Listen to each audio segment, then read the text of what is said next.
When I was a little boy, I loved going on hunting trips with my dad. Every Saturday, he would take me out into the woods, and I cherished those moments with him.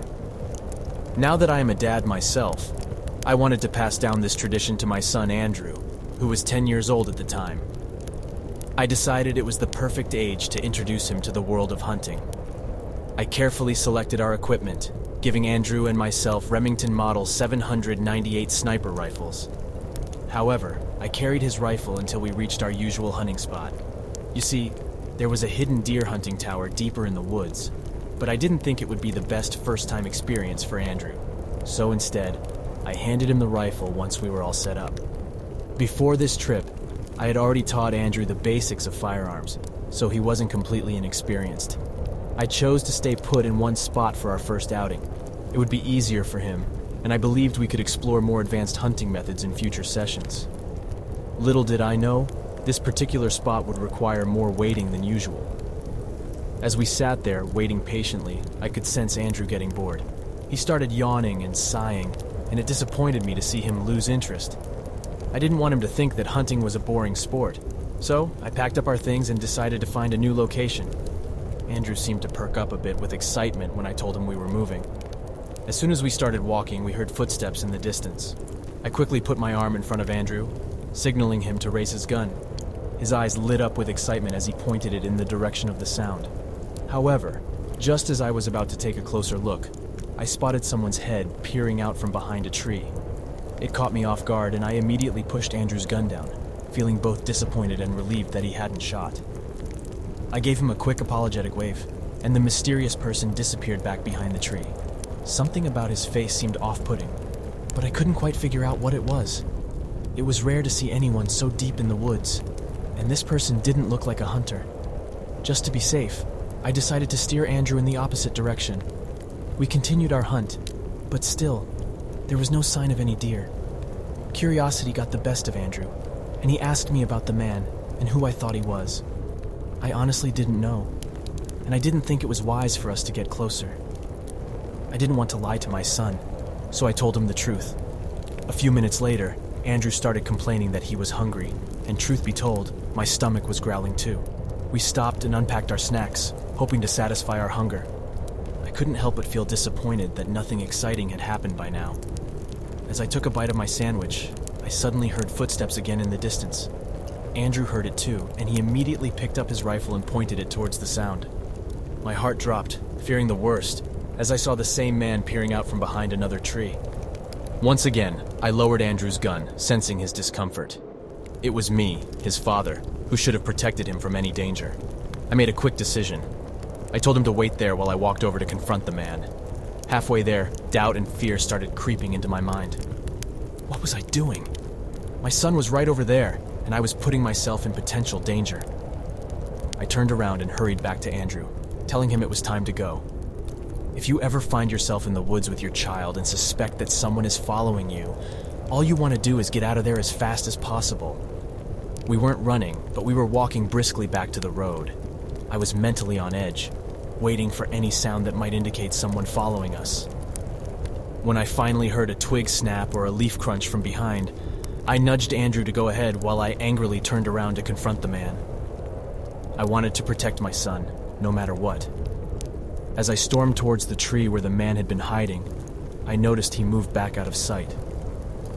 Then I heard a thud, as if something had just been dropped to the ground. I approached the tree cautiously, my gun loaded in my hand. I didn't say a word. I don't know why, but all I did was slowly creep up to the tree.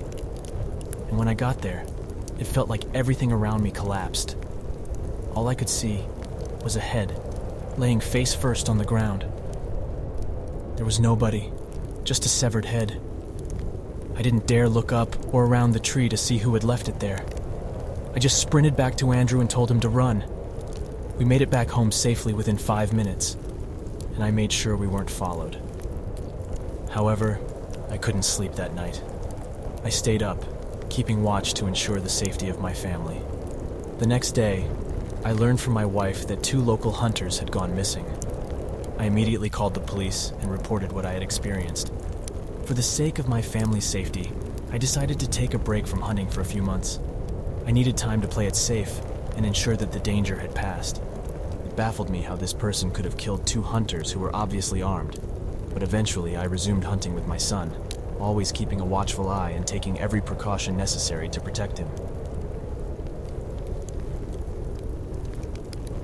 So recently, my friends Lily, Jake, and Max were constantly talking about this game they were playing called Fortnite. I wasn't really interested in it at first, but after a while they convinced me to give it a go. I have to say, it was actually pretty enjoyable. Even though we were all in our own homes, we were able to play with each other online. It was a really great way to hang out with my friends, and I can definitely understand why it's become so popular. We formed a team and decided to embark on a quest together. Lily was the bravest and most skillful player among us. She was our leader and always knew the best strategies to overcome any obstacle. Jake was the second best player, with lightning-fast reflexes and an uncanny ability to find hidden treasures. Max, on the other hand, was the quiet one in our group. He only spoke when he needed assistance or was in trouble. As we began our adventure, Lily and Jake took turns explaining the game's rules and controls to me. They were patient and kind, guiding me through the virtual world. Meanwhile, we chatted and laughed, making the whole experience enjoyable. Little did I know that our lighthearted journey would soon take a terrifying turn. During one of our missions, something strange happened. There was a sudden silence that hung in the air for what felt like an eternity. Even the sounds of the virtual world seemed to disappear.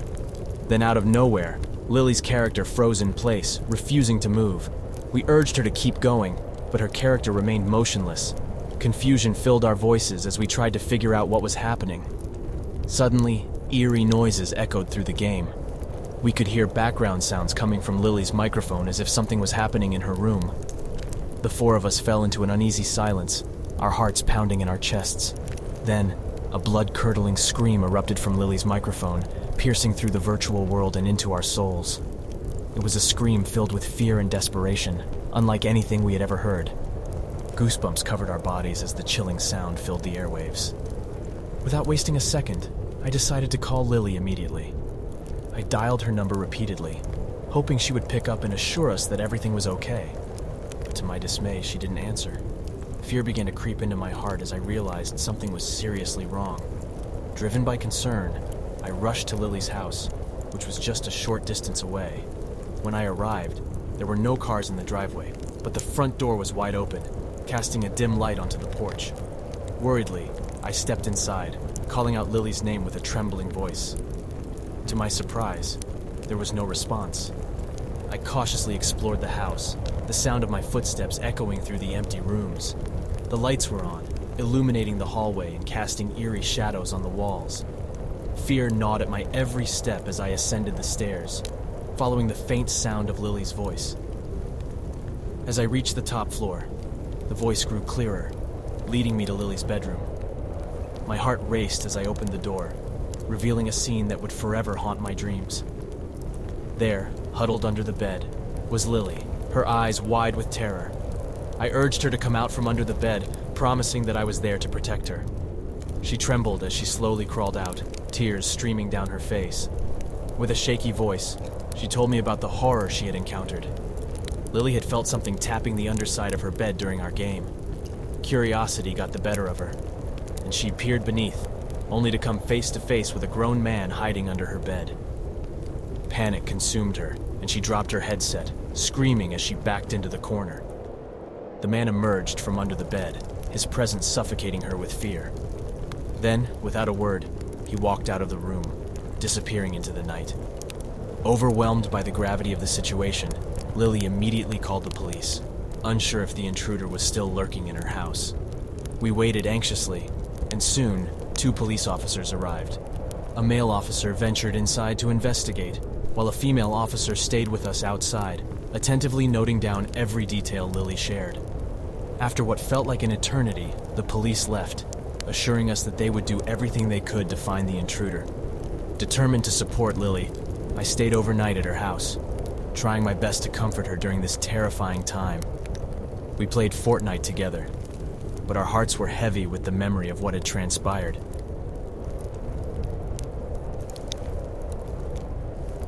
In our cozy little house on Maple Street, something strange and mysterious happened to my little brother Andrew. It all started when I, Emma, discovered a peculiar drawing tucked away in his room. The drawing was made by Andrew, who was only 6 years old at the time.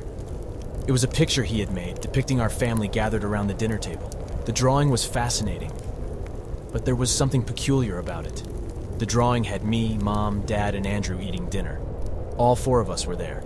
But the strange thing was that there was an extra person seated behind the table who was not a part of our family. A man, drawn in all black, with curly reddish-brown hair. I couldn't help but wonder who this mysterious figure was. Curiosity piqued. I showed the drawing to our parents, wondering who this mysterious man could be. When I asked Andrew about him, he simply shrugged his shoulders, saying he wasn't allowed to tell. This sparked my suspicion that maybe Andrew had an imaginary friend, or was pretending to see ghosts. I shared my concerns with our parents, and they didn't seem too worried. They believed it was just a product of Andrew's vivid imagination. As the days went by, I took on the responsibility of watching Andrew while our parents were away. One day, while I was sitting in my room, I heard Andrew talking in his own room. Curiosity overwhelmed me, and I quietly made my way to his door. Opening it slightly, I saw Andrew playing with his toy cars on the floor, seemingly engaged in conversation. When I asked if he was talking to someone, he looked at me and shrugged, his face pouting. That's when something caught my eye. Green apple-flavored candies scattered on the floor of Andrew's room. I had never seen our mother buy such candies before. I asked Andrew where he got them, but he ignored me, returning to his play. I decided to take the candies away, which upset him, making him yell and demand them back. I made a mental note to ask our parents about the strange candies when they returned home. Later that evening, our parents arrived, and I wasted no time asking them about the candies. They couldn't recall buying them, which deepened our concern. The random appearance of these candies in Andrew's room troubled us, especially since Andrew remained tight-lipped about where he got them from. Despite their efforts to coax him into answering, Andrew continued to pout, shrug, and ignore their questions. In response, our father grounded Andrew, forbidding him from leaving his room until he revealed the truth. Worried that someone might be inside the house, we searched every nook and cranny, from the closets to under the bed. However, we found no sign of an intruder. Still, the mystery persisted. That night, as darkness blanketed the house, I decided to position myself near my bedroom door, determined to listen closely for any signs of Andrew talking again. It wasn't long before I heard his voice, long past his bedtime. Startled, I jumped up and ran to his room, hastily opening the door. To my astonishment, I saw Andrew standing near his open window, engaged in conversation with a man who seemed on the verge of climbing into the room. Filled with terror, I screamed for our mom and dad, and the man outside quickly fled. Andrew burst into tears as I relayed the shocking events to our parents. They wasted no time and immediately called the police. Initially, Andrew remained reluctant to speak, but with the police present, he finally opened up. Andrew told us that his friend had instructed him not to tell anyone about him or that he couldn't come and play anymore. When asked for the friend's name and age, Andrew replied that he didn't know. He explained that they would play together and the friend would bring snacks and candies for him.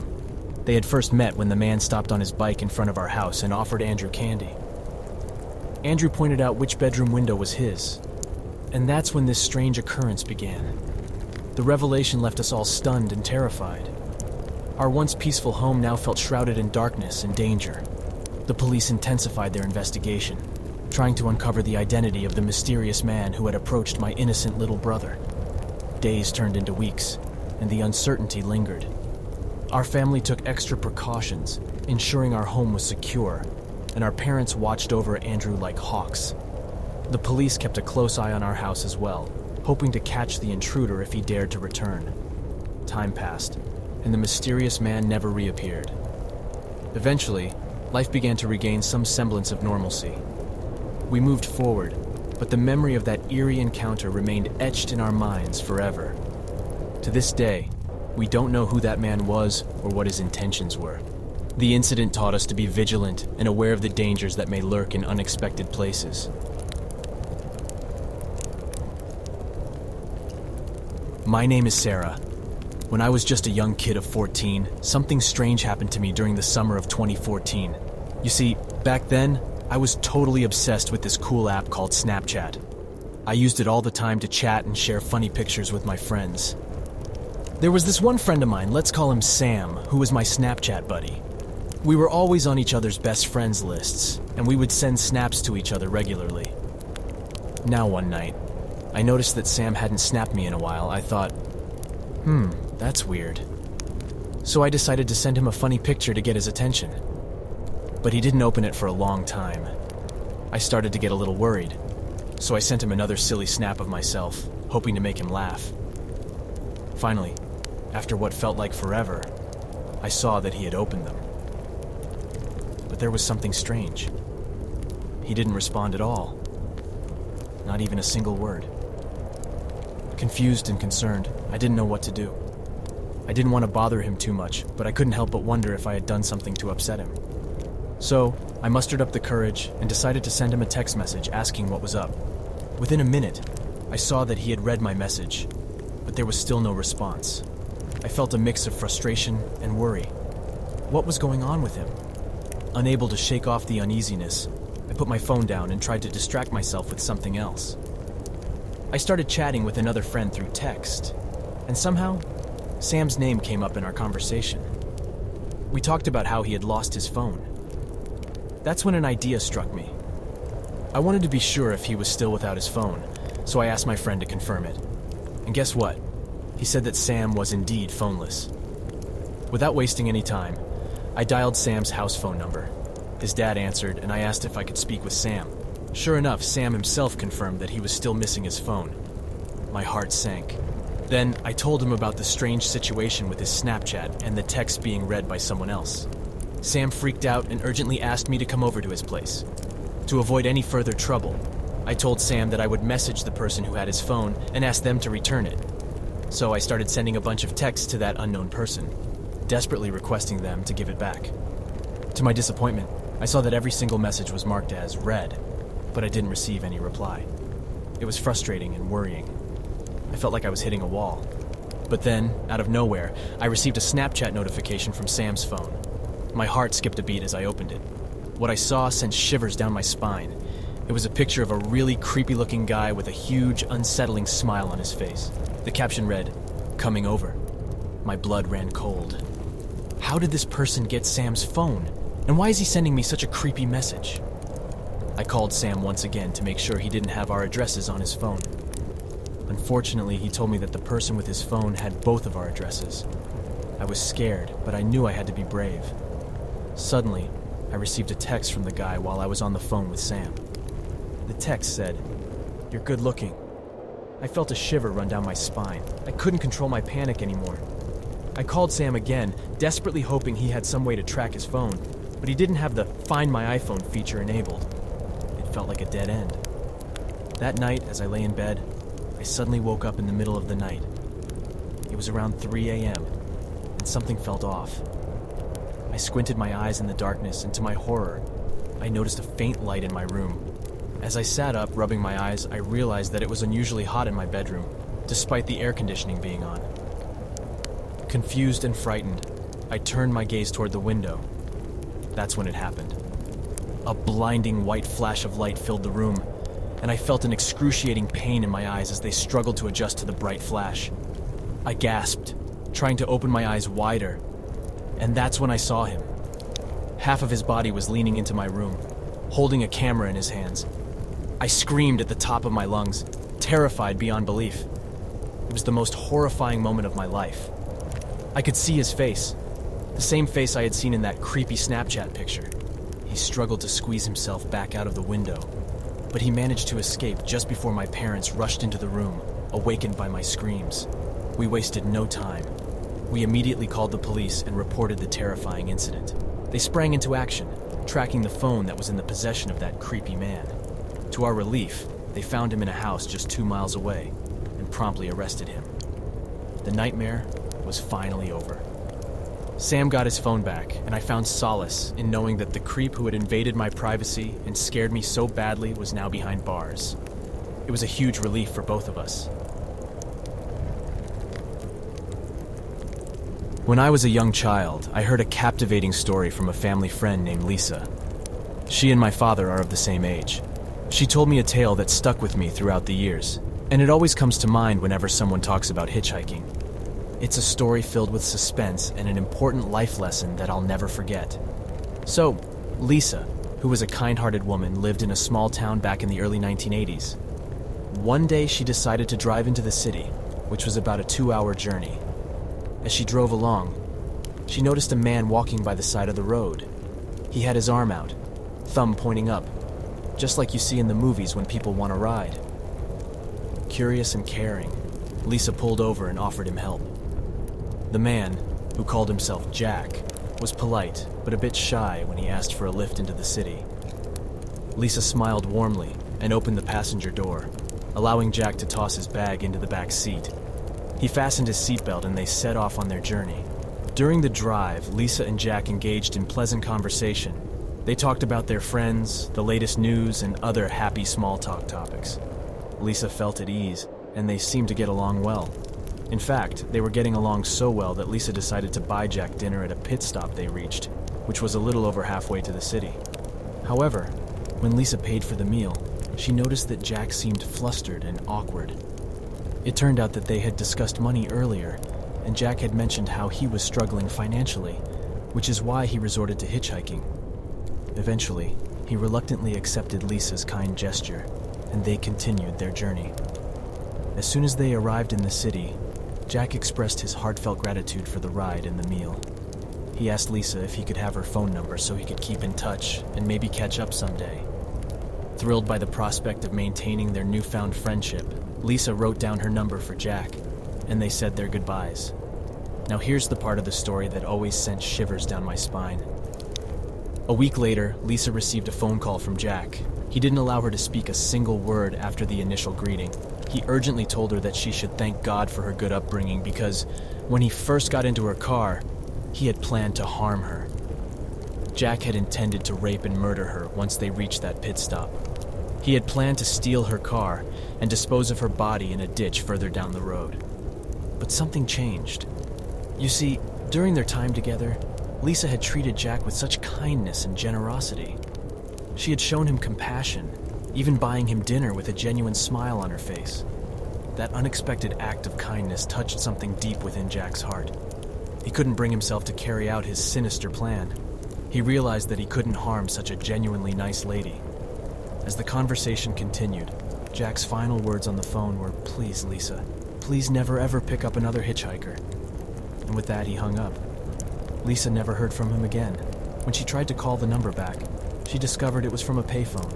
This story taught me a valuable lesson that I'll always remember. Never ever pick up a hitchhiker. When I was a young college student, I decided to try out an app called Tinder during my winter break. Tinder is a dating app, and all my friends were talking about it, and I thought, why not give it a shot? It was the year 2015, and everyone seemed to be excited about this new way of meeting people. I remember it was a chilly evening, around 8 or 9 p.m. on a Thursday, which apparently was the best time to use the Tinder app. I downloaded it onto my phone, feeling a mix of excitement and curiosity. I thought, maybe this is how I'll find a girlfriend. After all, I didn't have one at the time, and didn't have much else going on. Setting up my profile became my mission for the night.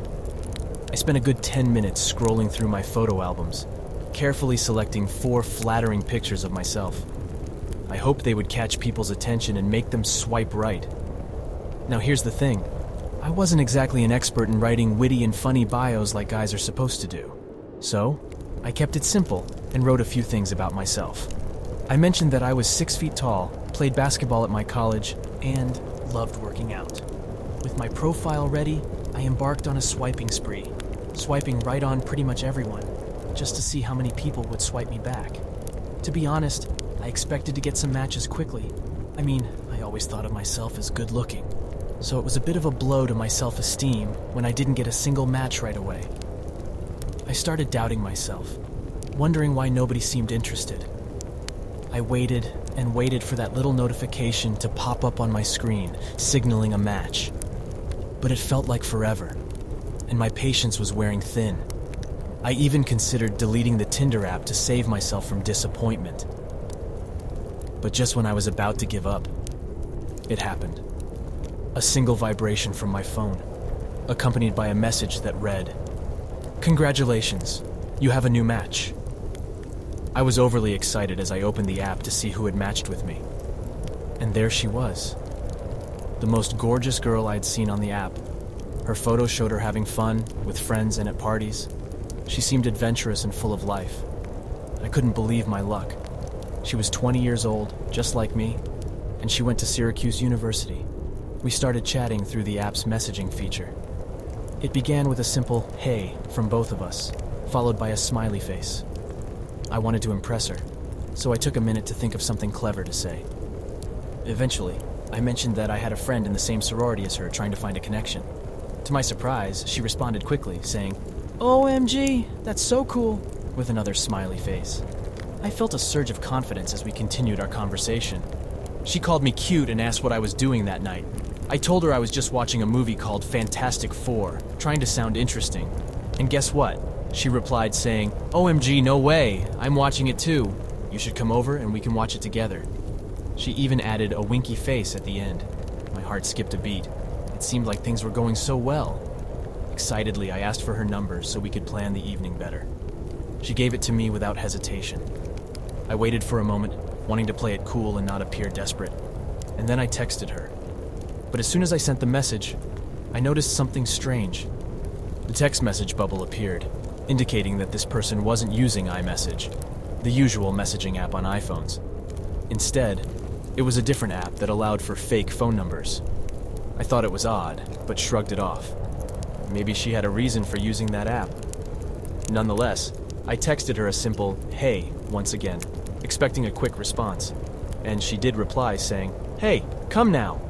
She also pasted an address, asking me to go around the back because the front door was loud. Now, I'm not the type to jump into things without thinking, and something didn't feel right about the situation. I wondered if her parents were home or if something else was going on. So I texted her back, asking, "Are your parents home or something?" But this time she didn't answer. It made me feel uneasy and a little creeped out. Nevertheless, I gathered my courage and decided to go and meet her. I let my mom know that I was going out, and she wished me luck.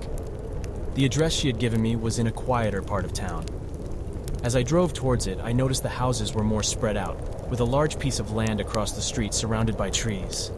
It looked like a place where rainwater collected. The whole area had an eerie vibe, but I pushed my concerns aside, thinking it might just be my imagination playing tricks on me. Finally, I arrived at the house. It had a decent location, somewhat secluded. I parked my car and glanced at the driveway, where I noticed 2 cars. That struck me as odd.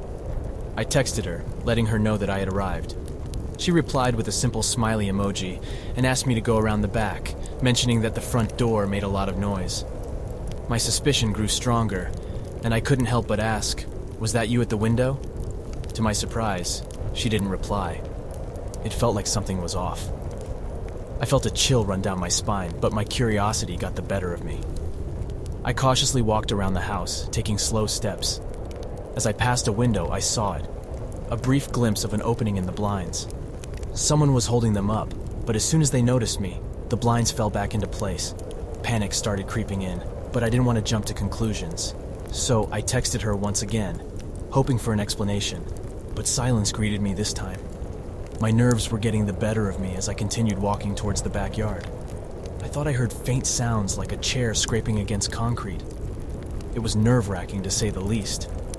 I reached the corner of the house just before turning into the backyard. I stood there, frozen, contemplating what to do next. Summoning all my courage, I slowly poked my head around the corner, peeking into the backyard. It appeared empty, and a wave of relief washed over me. Encouraged by this, I made my way to the back door, which was an old sliding glass door. I could partially see inside the house, and that's when I noticed something unsettling. No lights were on. The house was enveloped in darkness. Alarm bells rang in my head, warning me that something wasn't right. I hesitated for a moment, contemplating my next move. Then a thought struck me. I should call her. It would be the first time we talked directly, and maybe that would clear up any doubts or fears I had. But as I dialed her number, a startling revelation appeared on the screen. Text now or audio call. It meant she had been using a fake phone number all along. My heart raced as I realized the gravity of the situation. And just when I thought things couldn't get any scarier, I heard it. A faint ringtone coming from behind the glass door. Fear washed over me as I peered closer into the darkened house. There, next to the door, I could see the glow of a phone screen. It confirmed my suspicions. Someone was hiding there, just inches away from me. I didn't think twice. I knew I had to get out of there, and fast. Without hesitation, I retraced my steps, careful not to be seen through the glass. As soon as I was out of view, I broke into a full sprint towards my car. Panic fueled my every step.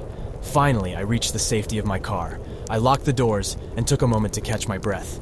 It was then that I realized I hadn't checked my texts throughout this terrifying ordeal. I anxiously unlocked my phone, only to find a flurry of messages waiting for me. Most of them were variations of, "Where'd you go?" and "Why'd you leave?" But the last 3 messages chilled me to the bone. The first of the last 3 messages revealed the truth. "I'm not actually a 20-year-old girl, but I'm sure you figured that out by now." The second message said, "No laws were broken, LOL, good luck." And the final one, the most haunting of all, stated, "I know exactly what you look like, and I have your number." Fear consumed me as I realized the danger I had narrowly escaped. I quickly blocked the fake number and reported and unmatched the person on the app. It felt like a scene straight out of a nightmare. Thankfully, I never received any suspicious calls or texts after that horrifying experience. I counted my blessings and thanked my lucky stars. From that day forward, I decided to use dating apps just for fun, never again making an effort to meet someone in person.